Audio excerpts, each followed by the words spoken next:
नमस्कार, मैं छत्तीसगढ़ अखबार के यूट्यूब चैनल इंडिया आजकल से सुनील कुमार।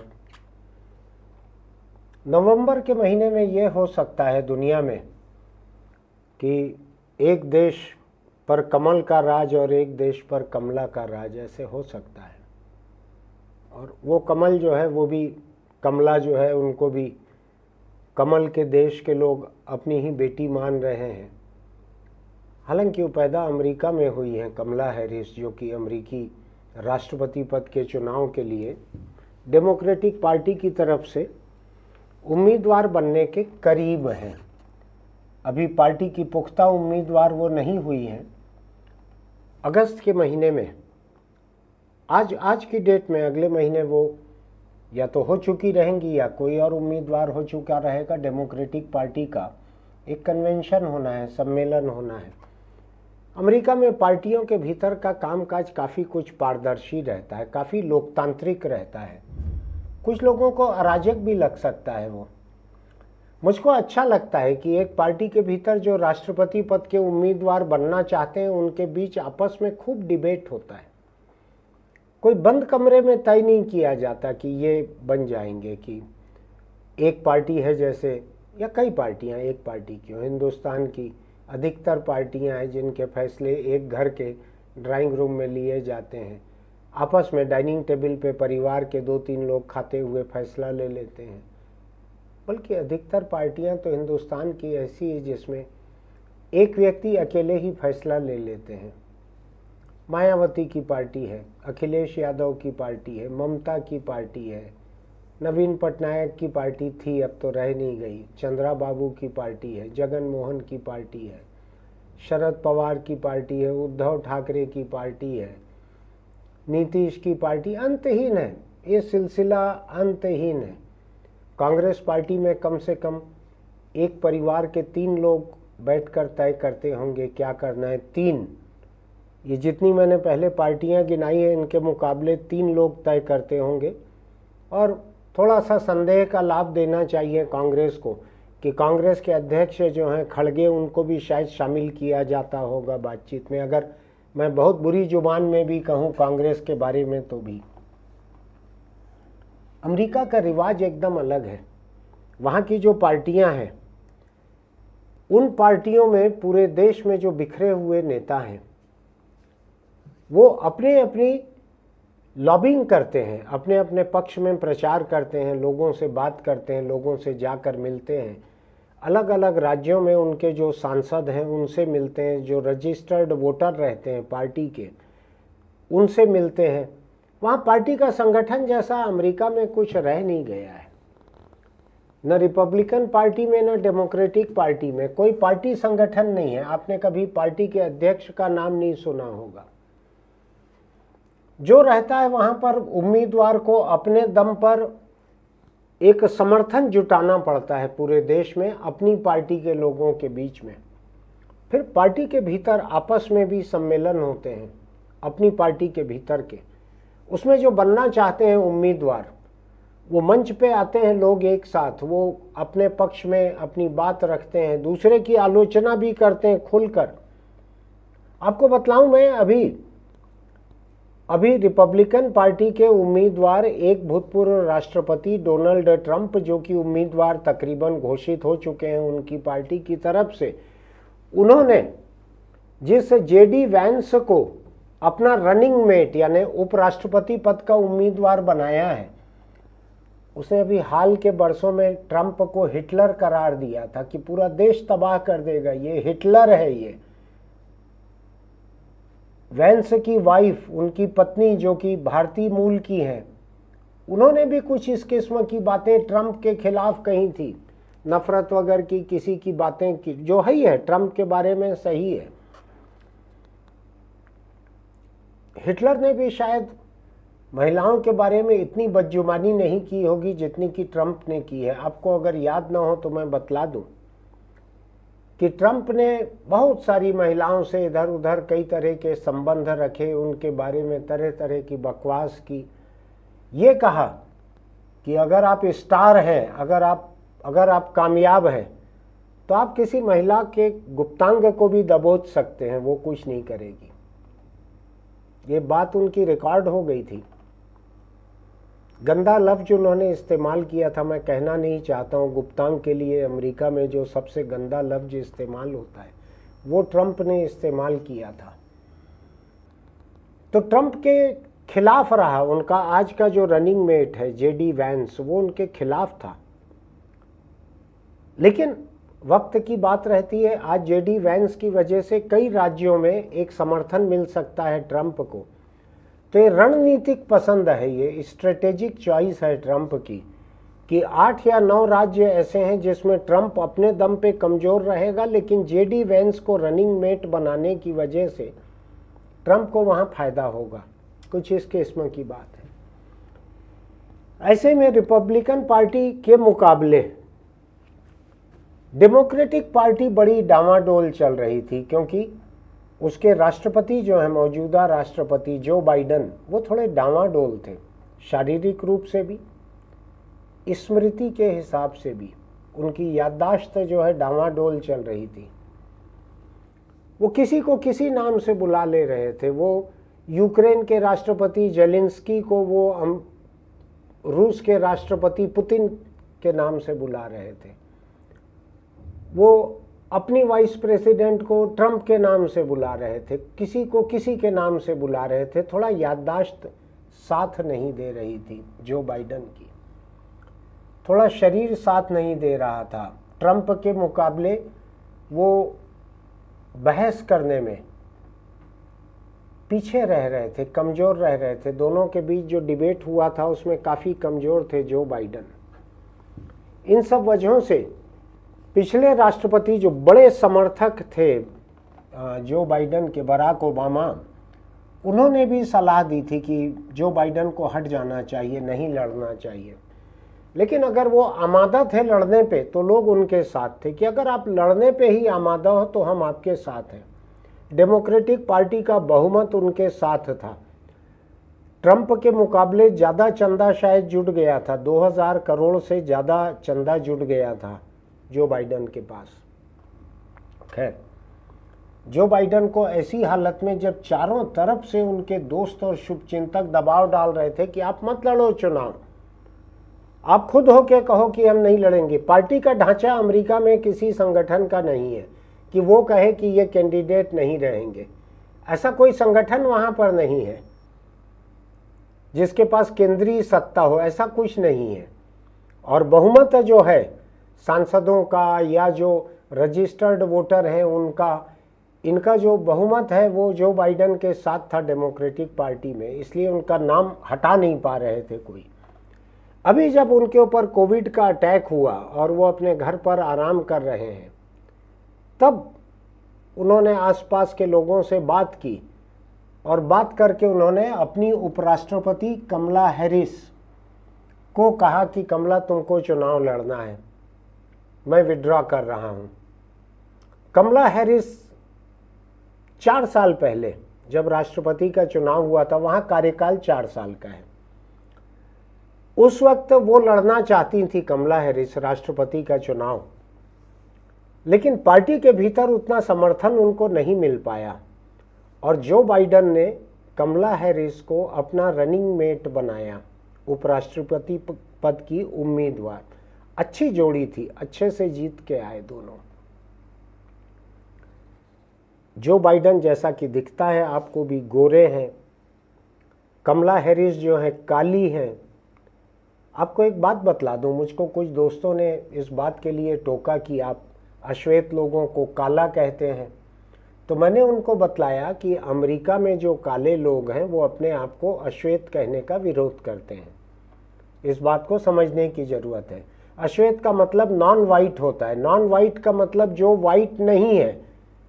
तो वहाँ के काले लोग ये पसंद नहीं करते कि आप हमारी शिनाख्त इस बात से करो कि हम क्या नहीं हैं। अरे इससे हमारी शिनाख्त करो कि हम क्या हैं, तो हम काले हैं। ये अमेरिका के ब्लैक्स का कहना है कि हम काले हैं, वो अपने आप को ब्लैक कहते हैं, वो अपने आप को अश्वेत नहीं कहते हैं। ये ठीक वैसा ही है जैसे महाराष्ट्र के जो दलित हैं अपने आप को दलित कहते हैं। अगर उनको कोई गैर सवर्ण कहे तो वो आपत्ति करेंगे। हम क्या नहीं है ये क्यों कह रहे हो, ये कहो कि हम क्या हैं। तो कमला हैरिस जो कि एक काली महिला है अमेरिका में, उनको रनिंग मेट बनाया था जो बाइडन ने। 4 साल वो बाइडन के साथ व्हाइट हाउस में जो राष्ट्रपति भवन है वहाँ पर वो उपराष्ट्रपति की हैसियत से वो उनके साथ काम करते रहीं। कुछ मुद्दों पे उन्होंने जमकर अकेले भी काम किया। उनको जिम्मा दिया गया था जो अवैध घुसपैठ होती है वहाँ पर अमेरिका में, बड़ी संख्या में होती है, उनका क्या किया जाए, कैसे निपटाया जाए। जो अवैध आप्रवासी आते हैं बाहर से, उनका क्या किया जाए, कैसे काबू किया जाए, कैसे उनके ऊपर रहम की जाए, ये जिम्मा दिया गया था कमला हैरिस को राष्ट्रपति की तरफ से। उस मोर्चे पर उन्होंने काम किया।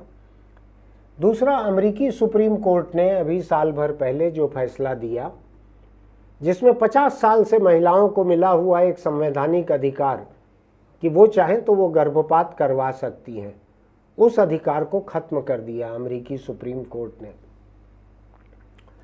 वहाँ की महिलाओं का एक बड़ा तबका इसके खिलाफ है, डेमोक्रेटिक पार्टी इसके खिलाफ है। राष्ट्रपति सुप्रीम कोर्ट के इस फैसले के खिलाफ थे, लेकिन कर कुछ नहीं सकते थे कि सुप्रीम कोर्ट में ऐसे दकियानूसी जज बैठ गए थे ट्रंप के 4 साल में। जैसी कुर्सी खाली हुई, ट्रंप ने एक दकियानूसी का नाम सामने रखा, फिर किसी दकियानूसी का नाम सामने रखा, तो संकीर्णतावादी जजों की वहाँ पर बहुतायत हो गई है, मेजॉरिटी हो गई है सुप्रीम कोर्ट में। तो कमला हैरिस को राष्ट्रपति की तरफ से जिम्मा दिया गया था कि महिलाओं के बीच उनके रिप्रोडक्टिव राइट्स जो हैं, उनके गर्भ से जुड़े हुए अधिकार, कि वो कब गर्भवती हों, कब गर्भपात करवा सकें, गर्भपात का क्या तरीका रहे, इस जागरूकता के लिए। और जो सुप्रीम कोर्ट के फैसले की वजह से और रिपब्लिकन पार्टी के राज वाले कई प्रदेशों में, 50 राज्य हैं वहाँ पर अमेरिका में, तो कई राज्यों में पूरी तरह से बैन कर दिया गया था। कुछ राज्यों में तो ये कर दिया गया था कि कोई नाबालिग लड़की गर्भपात करवाना चाहे तो न करवा सके, कोई बलात्कार की शिकार लड़की गर्भपात करवाना चाहे तो न करवा सके। ऐसी नौबत वहाँ पर आज है। ऐसे में कमला हैरिस ने महिलाओं के बीच खूब काम किया गर्भपात के मुद्दे पर। इसको प्रो चॉइस कहते हैं वहाँ पर, अपनी पसंद के समर्थन में ये किया गया आंदोलन था। तो वहाँ पर प्रो चॉइस कहते हैं इस बात को, गर्भपात के हक को। तो प्रो चॉइस के लिए बहुत काम किया कमला हैरिस ने महिलाओं के बीच में उनकी अच्छी घुसपैठ है। मैं अभी सुन रहा था डेमोक्रेटिक पार्टी के एक नेता को 2 दिन पहले, वो कह रहे थे कि कमला हैरिस के आने से नंबर 1 अमेरिका के काले समुदाय में, और जो कलर्ड कम्युनिटी है वहाँ की, कम्युनिटी ऑफ कलर, और भी जितने तरह के, कुछ वहाँ हिस्पैनिक हैं, कुछ और हैं, अलग अलग हैं, जो कोई ब्राउन कहलाते हैं, कोई येलो कहलाते हैं, वहाँ पे चीन वगैरह के जो लोग हैं, इनके बीच एक उत्साह है, क्योंकि डेमोक्रेटिक पार्टी देश के बाहर से आए हुए दूसरे नस्ल, दूसरे रंग, दूसरी राष्ट्रीयता के लोगों के प्रति अधिक उदार है। और ट्रंप की रिपब्लिकन पार्टी इन लोगों के प्रति अनुदार है, संकीर्णतावादी है, कट्टर है, इनके खिलाफ है मोटे तौर पर। तो कमला हैरिस के बारे में रिपब्लिकन पार्टी के एक नेता 2 दिन पहले कह रहे थे, मैं सुन रहा था, कि कमला हैरिस को जो गोरे लोगों से परे जितने समुदाय हैं उनके बीच एक बड़ा समर्थन उनको मिलना तय है, पहली बात। दूसरी बात, जितने कामगार हैं, मजदूर हैं, इनके बीच उनको अच्छा समर्थन मिलेगा। 2, तीसरा, जो दूसरी राष्ट्रीयता, दूसरे नस्ल रंग के जो लोग हैं उनके बीच तो समर्थन नहीं, महिलाओं के बीच कमला हैरिस को बड़ा समर्थन मिलेगा, ये कहना है लोगों का। अब कमला हैरिस के बारे में ट्रंप जो है वो ओछी बातें पहले से कहते आए, पहले से घटिया जुबान, वो आम जुबान है उनकी, ट्रंप की। वो हो सकता है अपने घर के भीतर भी किसी से बात करते हो तो घटिया जुबान में ही बात करते हो। तो कमला हैरिस के बारे में घटिया जुबान में बात करते आए वो ट्रंप पहले से, और महिलाओं के बारे में तो उनके नीच विचार जो हैं उसको पूरी दुनिया सुनते आई है, उनकी आवाज़ में सुनते आई है कि अगर कोई मर्द कामयाब हो तो किसी औरत को कैसे दबोच सकता है, ये उनकी आवाज़ में सुनते आई है। अभी न्यूयॉर्क की एक अदालत में एक पोर्न स्टार, एक एडल्ट स्टार स्टॉर्मी डेनियल ने ट्रंप के खिलाफ बयान भी दिया है कि किस तरह से उन्होंने सेक्स किया इस महिला के साथ, और बाद में पिछले राष्ट्रपति चुनाव के समय मुंह बंद रखने के लिए पैसे दिए उसको, $1,30,000 दिए एक वकील के मार्फत। उसमें ट्रंप को सज़ा भी हो गई है, लेकिन ट्रंप को सज़ा के लायक अभी आधा दर्जन और बड़े बड़े मुकदमे अलग अलग अदालतों में चल रहे हैं, जिनको भी नवंबर तक रोक दिया गया है। कमला हैरिस को मैं सुन रहा था आज ही सुबह, बड़ी दिलचस्प बात करती हैं वो कैलिफोर्निया में सैन फ्रांसिस्को की जो राजधानी है वहाँ की, उसमें वो डिस्ट्रिक्ट अटॉर्नी रही हुई हैं, जो जिले की वकील रहती हैं। वो वहाँ का ढांचा थोड़ा अलग है, वहाँ के वकील चुन कर आते हैं, वहाँ के वकील सरकार के मातहत काम नहीं करते हैं, उनका ऑफिस स्वतंत्र रहता है, वो स्वतंत्र काम करते हैं। तो कमला हैरिस वहाँ सैन फ्रांसिस्को जिला अदालत की वकील रह चुकी हैं, पूरे कैलिफोर्निया राज्य की वो महाधिवक्ता रह चुकी हैं, सबसे बड़ी वकील। लेकिन वहाँ के महाधिवक्ता हिंदुस्तान के किसी राज्य के एडवोकेट जनरल जैसे नहीं रहते, जो सरकार के सबसे बड़े वकील हैं। वो अलग काम करते हैं, इंडिपेंडेंट स्वायत्त काम करते हैं वो।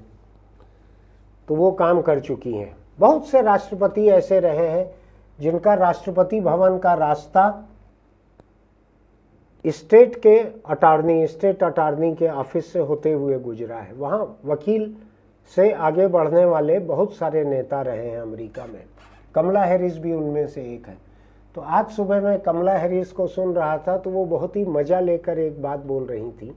ये रिकॉर्डिंग आज की है या पहले की है मुझको नहीं मालूम, एक समाचार के बीच में थी। वो कह रही थी कि डिस्ट्रिक्ट अटॉर्नी रहते हुए मुझको मुजरिमों से जूझने की बहुत प्रैक्टिस रही है। वो ट्रंप पर तंज कस रही थी, जो कि आज एक मुजरिम की तरह एक जगह सज़ा पा चुके हैं और कई अदालतों में कटघरे में खड़े हुए हैं। तो इनकी तंज भरी जुबान है कमला हैरिस की, मजाकिया है, सेंस ऑफ ह्यूमर अच्छा है, सार्कास्टिक भी है, व्यंग्य भी उनका अच्छा है, मजबूत है। ट्रंप के बारे में उन्होंने कहा कि मुझको मुजरिमों से जूझने की बहुत सी प्रैक्टिस डिस्ट्रिक्ट अटॉर्नी रहते हुए है पहले से। तो देखना है ये चुनाव कैसा होगा। मुझको 2-3 चीज़ें लग रही हैं कि जो बाइडन को उनकी उम्र की वजह से ट्रंप लगातार खारिज कर रहे थे कि ये सरकार चलाने के लायक नहीं है, ये चुनाव क्या लड़ेगा, अगले 4 साल क्या सरकार चलाएगा। अब कमला हैरिस की शक्ल में ट्रंप को अपने से तकरीबन 20 साल छोटी एक उम्मीदवार सामने दिख रही है। ट्रंप जो हैं वो 78 साल के हैं और कमला हैरिस 59 साल की हैं, करीब 19 साल 20 साल छोटी हैं ट्रंप से। छोटी बात नहीं है ये। दूसरी बात यह है कि ट्रंप की शिनाख्त जो है औरतों का अपमान करने की है। हालांकि उनके समर्थकों में महिलाएं भी हैं, कोई दिक्कत नहीं है। हम हिंदुस्तान में देखते हैं आसाराम नाम के बलात्कारी का समर्थन करते हुए आज भी महिलाएं पर्चा बांटती हैं। रहता है ऐसा, कई लोग रहते हैं, उनको नहीं लग रहा होगा कि ट्रंप ने कुछ ज्यादती की है। उनकी दिमागी हालत ऐसी होगी उन महिलाओं की जिनको अपना अपमान बुरा नहीं लगता होगा, उनको लगता होगा कि ये तो मर्द का विशेषाधिकार है जो औरत को उसके गुप्तांगों से दबोच ले। ऐसी ही महिलाएं उसका साथ दे सकती हैं, ट्रंप जैसे नीच आदमी का। तो कमला हैरिस की शक्ल में एक ऐसी महिला ट्रंप के सामने है जो काली है, पहली बात। दूसरा, सजा याफ्ता ट्रंप, सजा हो चुकी है उसको, केवल पेंडिंग है, वो सस्पेंड है, सजा हो चुकी है और कई और मामलों में सजा का आसार दिख रहा है ट्रंप को। तो एक मुजरिम के सामने एक वकील है जिसने पूरी जिंदगी मुजरिमों को सजा दिलवाई हुई है। ये एक फर्क मैं बतला रहा हूं आपको, अमेरिकी वोटरों की नज़रों में क्या रहेगा। और कमला हैरिस की शक्ल में एक ऐसी महिला उम्मीदवार सामने है जो कैलिफोर्निया जैसे राज्य की सीनेटर रह चुकी है, सीनेटर यानी वहाँ से सांसद की तरह रह चुकी है। वो कैलिफोर्निया जो पूरा का पूरा कैलिफोर्निया जो है एकदम वामपंथी विचारों का है, प्रगतिशील विचारों का है, क्रांतिकारी विचारों का राज्य है कैलिफोर्निया। वहाँ से रह चुकी हैं, उनकी कई बातें जो हैं बड़ी प्रगतिशील और क्रांतिकारी हैं। हालांकि अमेरिका में जो सच में ही वामपंथी लोग हैं वो कमला हैरिस को कम वामपंथी मानते हैं या वामपंथी नहीं है ऐसा मानते हैं। लेकिन डेमोक्रेटिक पार्टी के लोग जो कि मध्य मार्गी लोग हैं, दोनों पार्टियां वहाँ पे मध्य के दाएं बाएं हैं। रिपब्लिकन पार्टी दक्षिणपंथी है, डेमोक्रेटिक पार्टी जो है सेंटर के लेफ्ट में है। तो डेमोक्रेटिक पार्टी के लोग कमला हैरिस को कुछ ज़्यादा प्रगतिशील, कुछ ज़्यादा वामपंथी ऐसा मानते हैं। जाहिर है कि जिसने कैलिफोर्निया राज्य में राजनीति की है, उस राज्य के बारे में आपको बताऊं, मुझको 2 बार वहाँ जाने, रहने, घूमने, लोगों से बात करने का मौका मिला है। उसी राज्य से हिप्पी उपजे हैं। पूरे दुनिया में जो हिप्पी मूवमेंट जो चला, वो हिप्पी वहीं से कैलिफोर्निया से आए थे। कैलिफोर्निया में जिस बर्कले यूनिवर्सिटी में मैं गया था, एक पैनल डिस्कशन में मैं भी बोलने वाला था वहाँ। उस कैलिफोर्निया में बर्कले यूनिवर्सिटी के कैंपस से ही दुनिया का पहला परमाणु विरोधी आंदोलन, एंटी न्यूक्लियर मूवमेंट वहीं से शुरू हुआ था, उसी कैंपस से। कैलिफोर्निया पहला राज्य है जिसने सेम सेक्स मैरिज को कानूनी दर्जा दिया है। कैलिफोर्निया को अमेरिका का गे कैपिटल भी कहा जाता है, समलैंगिक लोगों की राजधानी ये कहा जाता है। कैलिफोर्निया में तमाम किस्म की उदारवादी प्रगतिशील सोच जो है तरह तरह के कानूनों में, आंदोलनों में सामने आती है। मैं आपको बताऊं, छात्र वहाँ के इतने जागरूक हैं कि मैं पहली बार जब कैलिफोर्निया पहुँचा और बर्कले यूनिवर्सिटी कैंपस गया तो मुझको अखबार में पढ़ने मिला कि पिछले 60 दिन से वहाँ ट्री सिट आंदोलन चल रहा है। तो मुझको समझ में नहीं आया क्या होता है ट्री सिट आंदोलन। फिर पता लगा कि यूनिवर्सिटी कैंपस में या शहर के गार्डन में कुछ पेड़ कटने वाले थे। तो छात्रों ने कहा कि नहीं, हम पेड़ नहीं कटने देंगे। तो वो उन पेड़ों पे चढ़ के बस गए, वहीं पे रह रहे थे 60 दिन से। विश्वविद्यालय के छात्र छात्रा पेड़ों को बचाने के लिए उन पेड़ों पे चढ़ गए थे, वहीं सोते थे, वहीं खाते थे, 60 दिन से वहीं रह रहे थे। ये ट्री सिट आंदोलन था, पेड़ पर बैठने का आंदोलन। ऐसा बड़ा वहाँ इसी सैन फ्रांसिस्को में, इसी इलाके में जहाँ मैं गया था, वहाँ पर एक आंदोलन चल रहा था कि गार्डन जो है, जो उद्यान है, जो लोगों के घूमने फिरने के हैं, उसके ऊपर बेघर लोगों ने कब्जा कर लिया था। तो एक बहस चल रही थी कि पब्लिक गार्डन जो है उस पर किसका कब्जा होना चाहिए। तो लोगों ने कहा कि घूमना फिरना जो है वो आपकी शान शौकत की बात है, जो बेघर हैं उनको जिंदा रहने की जगह ज़्यादा बुनियादी हक है। तो जो गार्डन है, पब्लिक प्लेस है, यहाँ लोग पहले रहेंगे, पहले जिंदा रहेंगे, आप अपने घूमने का कुछ और इंतजाम कर लो। इस किस्म की जगह है सैन फ्रांसिस्को और कैलिफोर्निया।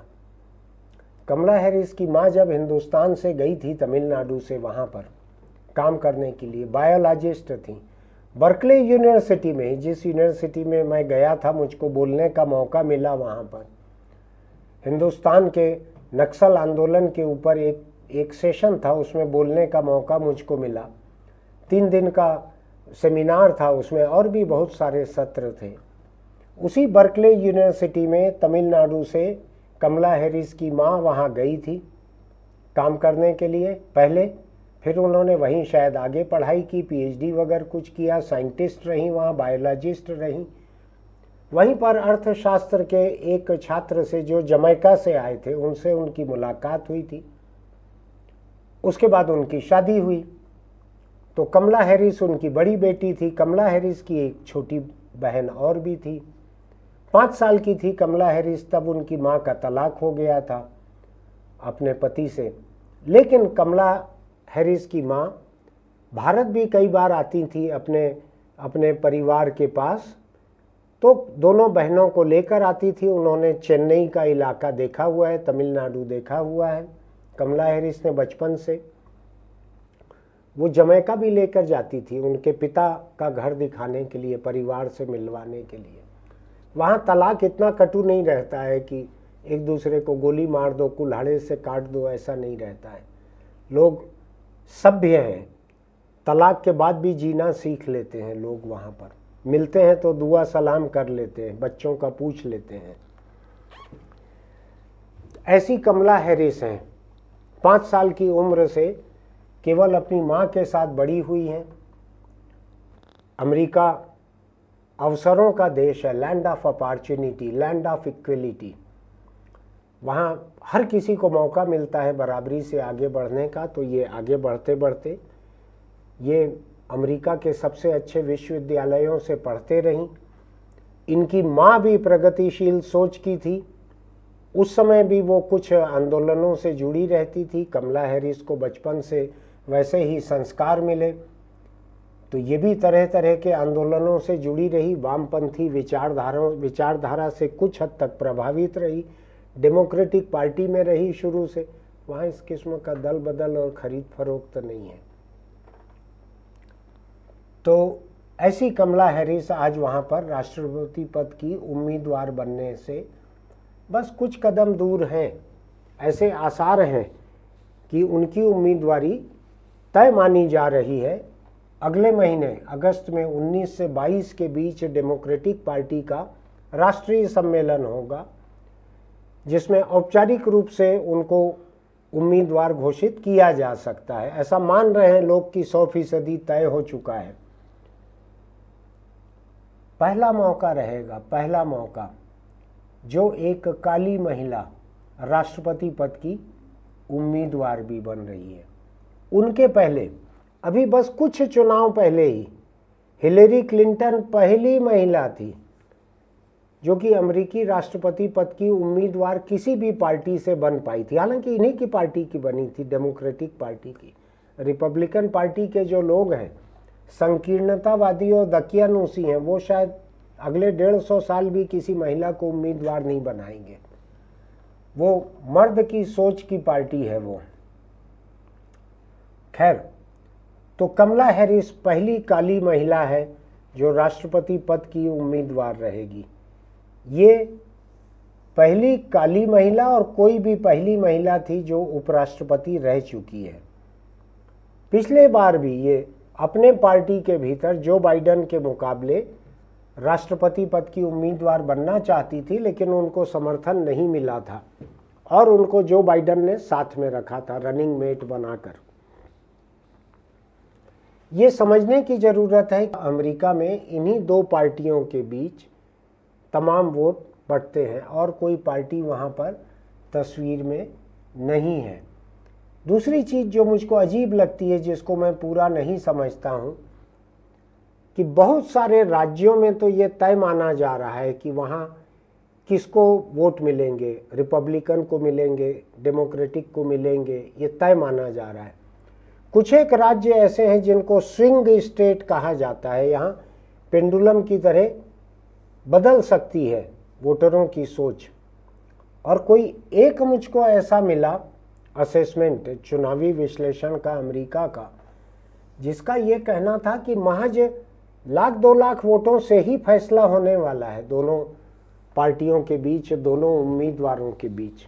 मैं उतनी जटिलता वहाँ की न जानता हूँ, न आपके सामने मुझको रखना था, इसलिए मैंने बहुत पढ़ा भी नहीं है उसको। अब मैं इस पे आता हूं कि जो भारत की बेटी, भारतवंशी जो कहा जाता है, कमला हैरिस की मां भारत में पैदा होकर यहाँ पढ़ लिख कर फिर गई थी और आगे की पढ़ाई उन्होंने वहाँ पे की। कमला हैरिस का भारत से एक खून का रिश्ता तो है, लेकिन मैं आपको एक बात बता दूं, ऋषि सुनक जो है वो भी भारतवंशी था, उनकी पत्नी भी यहीं की थी, नारायण मूर्ति की बेटी थी। लेकिन ऋषि सुनक वहाँ पर सबसे दकियानूसी पार्टी के, कंजर्वेटिव पार्टी के प्राइम मिनिस्टर थे। उन्होंने जितना हो सकता था दूसरे देशों से आए हुए लोगों का उनके खिलाफ फैसले लिए। हिंदुस्तानी मूल के जो लोग थे भारतवंशी, उनका कोई भला नहीं हुआ। कभी इस धोखे में नहीं रहना चाहिए कि भारत में जिसकी जड़ें हैं, एक पीढ़ी या 2 पीढ़ी पहले उनके किसी देश का मुखिया बन जाने पर, चाहे ब्रिटिश प्राइम मिनिस्टर हो, चाहे अमेरिका में राष्ट्रपति हो, वहाँ पर राष्ट्रपति ही सरकार के मुखिया होते हैं। वहाँ अलग से हिंदुस्तान की तरह राष्ट्रपति और हिंदुस्तान की तरह राज्यपाल नहीं है अमेरिका में, इस बात का ध्यान रखिएगा। वहाँ राष्ट्रपति और गवर्नर, प्रेसिडेंट और गवर्नर, यही शासन प्रमुख हैं प्रदेश के और देश के। तो इस बात को समझ लेना चाहिए कि हमको कमला चाहे अपनी कितनी ही क्यों न लगती हो, कमला का नाम जो है हिंदुस्तान पर राज कर रही बीजेपी के कमल निशान से मिलता जुलता क्यों न लगे, कमल से ही बना होगा नाम शायद कमला। इस बात को समझ लेने की ज़रूरत है कि हिंदुस्तान कमला हैरिस के राष्ट्रपति बनने पर भी उनसे किसी किस्म की रियायत की उम्मीद नहीं कर सकता। वो पूरी तरह से अमेरिका के हितों को देखेंगी। उनका हिंदुस्तान से एक भावनात्मक पारिवारिक लगाव हो सकता है, अपने देश की कीमत पर, देश के हितों की कीमत पर उनका भारत से कोई लगाव नहीं रहने वाला है। दूसरी बात, तीसरी बात मैं बताऊं, अमेरिका में बसे हुए ऐसे तमाम लोग जो कि हिंदुस्तान में भाजपा का वहाँ रहते हुए समर्थन करते हैं, वो रिपब्लिकन पार्टी के करीबी लोग हैं। उसमें वो लोग कमला हैरिस का साथ भी नहीं देंगे। जो ओवरसीज फ्रेंड्स ऑफ बीजेपी हैं अमेरिका में, उनमें से कुछ लोगों से मेरी बात हो रही थी, वो लोग ट्रंप के साथ हैं। आपको ध्यान होगा जब मोदी गए थे पहली बार अमेरिका, तो मेडिसन स्क्वायर पार्क न्यूयॉर्क का, उसमें उनकी सभा हुई थी, अपार भीड़ भरी सभा थी। मंच के कोने में शायद सुषमा स्वराज विदेश मंत्री भी बैठी थी। मोदी उस समय के राष्ट्रपति ट्रंप के साथ घूम घूम कर मंच पर चारों तरफ लोगों से दुआ सलाम कर रहे थे। ट्रंप के साथ उनकी दोस्ती भी बड़ी लंबी चली मोदी की। ट्रंप के पूरे 4 साल मोदी से उनकी दोस्ती चली। ट्रंप ने दरअसल अपना पिछला चुनाव अभियान जो है वो गुजरात में आकर ही यहाँ के लोगों के बीच चालू किया था।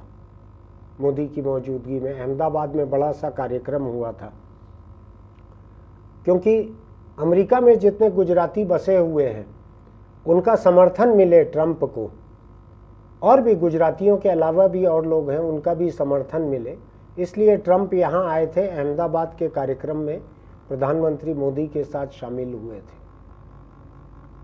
तो हिंदुस्तान से कमला हैरिस का कोई ऐसा संबंध नहीं है जो कि डोनाल्ड ट्रंप से हिंदुस्तान के संबंधों से ऊपर हो। कई लोगों का ये भी कहना है, आज मैं एक विश्लेषण पढ़ रहा था, कि भारत के हितों में तो यह है कि ट्रंप राष्ट्रपति बन जाए वहाँ, कमला हैरिस हो सकता है कि अधिक गंभीर हो, वो कोई रियायत ना करें हिंदुस्तान के साथ, ये भी हो सकता है। खैर, मैं अमेरिकी राष्ट्रपति से हिंदुस्तान के लिए किसी रियायत की उम्मीद नहीं करता तब तक जब तक कि अमेरिका को हिंदुस्तान में कोई सैनिक अड्डा बनाने न मिले। कोई यहाँ को लेकर रियायत नहीं होगी, क्योंकि अमेरिका का चीन के साथ सीधा मुकाबला है बाज़ार में, और उस चीन के साथ भारत का एक फौजी तनातनी चलते रहती है। इसलिए उस मोर्चे पर अमेरिका राष्ट्रपति कोई भी रहे, वो हिंदुस्तान के साथ दिख सकते हैं, उससे ज़्यादा नहीं। तो मैं अभी इस पे आ रहा हूँ कि वहाँ पर कमला हैरिस एक उम्मीदवार के रूप में अमेरिकी महिला मतदाताओं के बहुत बड़े तबके पर उनका असर रहेगा, वो लोकप्रिय रहेंगी। पहली बात, जितने काले और दूसरे कलर्ड लोग कहते हैं वहाँ पे, पीपुल ऑफ कलर, अलग अलग नस्लों से आए हुए जो लोग हैं, जो गोरे नहीं है, गैर गोरे ऐसा मान लीजिए, पीपुल ऑफ कलर, उनकी हमदर्दी कमला हैरिस के साथ रहेगी। जो मजदूर हैं, कर्मचारी हैं, कामगार हैं, जिनको बेहतर मजदूरी और तनख्वाह दिलाने के लिए डेमोक्रेटिक पार्टी एकदम कमर कसी हुई है, उनका साथ मिलेगा कमला हैरिस को। और पहली बात बतलाऊं आपको मैं एक, जैसे ही जो बाइडन ने चुनाव मैदान से हटने की घोषणा की और कमला हैरिस का खुलकर समर्थन किया, उन्होंने कहा कि मेरे राष्ट्रपति बनने के बाद मेरा सबसे अच्छा फैसला ये था कि मैंने कमला हैरिस को उपराष्ट्रपति बनाया था। पहले फैसला था, राष्ट्रपति बनने के पहले, उम्मीदवार बनते ही उन्होंने चुना था। उन्होंने माना कि यह उनका सबसे अच्छा फैसला था उम्मीदवार बनने के बाद। जिन राज्यों में जो बाइडन की लोकप्रियता बड़ी कम थी, उन राज्यों में कमला हैरिस की लोकप्रियता एकदम से ऊपर आ गई है, एकदम से ऊपर आ गई है। जो फासला हो गया था ट्रंप और बाइडन के बीच में बहुत बड़ा, वो फासला अब कमला हैरिस और ट्रंप के बीच कम हो गया है।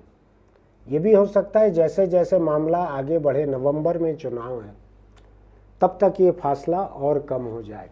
बड़ा दिलचस्प रहेगा देखना।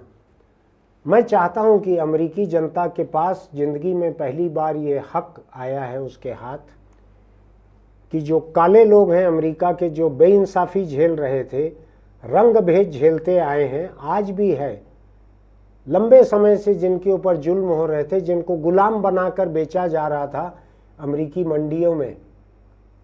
ये भी कहा जा रहा था कि कोई राष्ट्रपति भी वहाँ के ऐसे हुए हैं जिन्होंने काले गुलाम रखे हुए थे, ऐसा भी दर्ज है वहाँ के इतिहास में। राष्ट्रपति भी ऐसे हुए। ऐसे इतिहास वाले अमेरिका के पास आज प्रायश्चित करने का ये एक मौका मिल रहा है, जब वो एक काली महिला को राष्ट्रपति बना सकते हैं। मैं नहीं जानता उनके मन के भीतर कोई आत्मग्लानि, अपराध बोध कुछ रहता है कि नहीं अमेरिकियों के मन में, मैं नहीं जानता, लेकिन एक मौका उनको मिल रहा है। महिलाओं के साथ मैं देख रहा था अभी, ये 250 साल करीब पुरानी है अमेरिकी डेमोक्रेसी। 1790 करीब से अमेरिकी राष्ट्रपति चुनते आ रहे हैं, लेकिन 1919 या 20 में अमेरिकी महिलाओं को मताधिकार मिला था। 1790 से लेकर 1920 तक वोटिंग राइट नहीं थे महिलाओं को। मुझको लगता है अमेरिका के मैं अगर अमेरिका का वोटर रहता तो मैं एक महिला को राष्ट्रपति बनाने के लिए ज़रूर वोट देता, कि जो तुम्हारे साथ हमने ज़्यादती की थी 1790 से 1920 तक, 130 साल करीब शायद, जो वोट नहीं डालने दिया था तुमको, उसके एवज में आज का मेरा एक अमेरिकी मर्द का वोट तुमको। अमेरिकी काले समुदाय के साथ जो ज्यादतियाँ की थी वहाँ के गोरे लोगों ने, उसके एवज में हर अमेरिकी गोरे को वोट कमला हैरिस को देना चाहिए अगर वो उम्मीदवार बनती हैं तो। मैं आदर्श की बात कह रहा हूँ, राजनीति में आदर्श होता है कि नहीं मुझको नहीं मालूम, लेकिन कमला हैरिस के उम्मीदवार बनने से मुझको, उनके भारतवंशी होने की वजह से नहीं, मुझको बहुत खुशी है कि एक काली महिला को ये मौका मिल रहा है कि अमेरिकी राष्ट्रपति का चुनाव लड़ रही है। इसके पहले एक काला राष्ट्रपति बन चुका है, बराक ओबामा। एक गोरी महिला राष्ट्रपति का चुनाव लड़ चुकी है, हिलेरी क्लिंटन। ये पहला मौका है, महिला भी है, काली भी है, और मैं बतलाऊं आपको, ये चुनाव जीतने की अच्छी दावेदार है, अच्छी दावेदार है। देखना है क्या होता है। मेरे हिसाब से ये चुनाव बड़ा दिलचस्प हो गया है। एक तरफ एक नीच आदमी है जो महिलाओं के बारे में घटिया ख्याल रखता है, जो टैक्स को तरह तरह से बचाने के लिए तिकड़मे करता है, जो कारोबार के मामले में बहुत सारे गैरकानूनी तरीकों से कारोबार करता है, जो पूरी दुनिया के लोगों के बारे में घटिया जुबान में बात करता है। ऐसा एक घटिया मर्द अपनी मर्दानगी पे घमंड करते हुए महिलाओं के बारे में गंदी जुबान में बात करते हुए चुनाव मैदान में। दूसरी तरफ एक महिला जो ट्रंप जैसे लोगों को जेल भेजते रही है वकील की हैसियत से, वो मैदान में। मेरे हिसाब से चुनाव बड़ा दिलचस्प है। मैं अमेरिकी वोटर के दिल दिमाग को कम जानता हूँ, मेरे दोस्त बहुत सारे हैं फिर भी कम जानता हूँ। मैं देखना चाहूँगा कि अगर ऐसा फ़र्क है रिपब्लिकन में और डेमोक्रेटिक में, इतना फ़र्क है, इसके बाद भी अगर अमेरिकी जनता जो बीच की है, मध्य मार्गी है, जो वोटर फ्लोटिंग वोटर हैं, अनडिसाइडेड वोटर्स हैं, ये अगर कमला हैरिस को नहीं जिताएंगे तो मुझको अमेरिका की अक्ल पर तरस आएगा। मैं अपने अमेरिकी दोस्तों को भी ये वीडियो भेजूंगा, उसमें दोनों पार्टियों के समर्थक हैं, देखता हूँ उनकी क्या प्रतिक्रिया रहेगी। आपके भी अगर अमेरिका में कोई दोस्त हो उनको भेजिएगा इसके लिंक को। आपको मेरी ये बात अगर अच्छी लगती है, ये एडिटोरियल है मेरा, वीडियो पर कहा गया है एडिटोरियल, आपको अच्छा लगता है तो हमारे YouTube चैनल इंडिया आजकल को सब्सक्राइब कीजिएगा, लाइक कीजिएगा, नोटिफिकेशन की बटन दबाइएगा, दोस्तों को लिंक भेजिएगा, कमेंट बॉक्स में कमेंट लिखिएगा। मुझको अच्छा लगेगा कि आप इसको दोस्तों को भेजें, वो भी सोचें। बात अमेरिका की है लेकिन हमको भी सोचना चाहिए। चलते चलते एक छोटी सी बात, हर दिन कुछ लोग मेरे छोटे से छत्तीसगढ़ में दोपहियों के एक्सीडेंट में मारे जा रहे हैं। सड़कों पर मौत, सड़कों पर जिंदगी बिखर जा रही है, मौत में तब्दील हो जा रही है। सरकार को तो फिक्र है नहीं हेलमेट अनिवार्य करने की, डरती है सरकार की वोटर सामने जो म्युनिसिपल पंचायत चुनाव है उसमें वोटर न बिगड़ जाए। सरकार की अपनी फिक्र होगी, मेरी अपनी फिक्र है। मेरी फिक्र किसी पार्टी के जीतने हारने की नहीं है, मेरी फिक्र टाली जा सकने वाली मौतों को रोकने की है जो कि हेलमेट की वजह से हो रही हैं। सरकार अगर कुछ नहीं कर रही है तो इसका मतलब ये नहीं है कि लोग भी अपनी फिक्र खुद न करें। आप जब घर से निकलते हैं ना तो घर वालों की उम्मीद रहती है कि आप जिंदा लौटेंगे। आप तरबूज की तरह फटे हुए सिर के साथ सड़क पर पड़े रहें, किसी के घर वाले बर्दाश्त नहीं कर सकते ऐसी मौत को, ऐसी तकलीफ को। मत कीजिए ऐसा। छोटा सा सामान है हेलमेट, 1000 रुपये के आसपास आता होगा। आपकी गाड़ी जो है आमतौर पर 50,000 से लाख 2 लाख के बीच की दुपहिया होगी आपकी, 50,000 की भी होगी तो भी आपको एक हेलमेट लेना चाहिए।